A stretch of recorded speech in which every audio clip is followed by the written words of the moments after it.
സമുദ്രനിരപ്പിൽ നിന്നും 1300 അടി ഉയരത്തിൽ സ്ഥിതി ചെയ്യുന്ന വിശുദ്ധ തോമസ് ലീഹായുടെ നാമത്തിലുള്ള മലയാറ്റൂർ പള്ളിയുടെ വിശേഷങ്ങളാണ് ഇന്നത്തെ വീഡിയോയിൽ.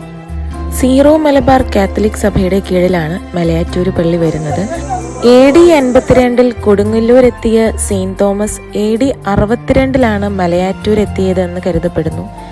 AD 1501 പോർച്ചുഗീസുകാർ ഈ പള്ളി കണ്ടെടുക്കുന്നത്. തോമസ് ലീഹ ഇവിടെ വന്ന് ധ്യാനിക്കുകയും പ്രാർത്ഥിക്കുകയും തന്റെ പാദമുദ്ര ഇവിടെ പതിപ്പിക്കുകയും ചെയ്തതായി കരുതും. ഈസ്റ്ററിന് ശേഷം വരുന്ന ആദ്യ ഞായറാഴ്ചയാണ് ഈ പള്ളിയിലെ തിരുനാൾ. അതുകൊണ്ട് തന്നെ മാർച്ച് ഏപ്രിൽ മാസങ്ങളിലാണ് ഇവിടെ ഏറ്റവും തിരക്കും. ലക്ഷക്കണക്കിന് വിശ്വാസികളാണ് മലയാറ്റൂർ മല കയറുവാനായി ഓരോ വർഷവും ഇവിടെ ഏകദേശം 1.5 മണിക്കൂറാണ് നമ്മൾ ഈ മല കയറി പള്ളിയിലെത്തുവാനായി എടുക്കുന്നത്. 2 പള്ളികളാണ് പ്രധാനമായും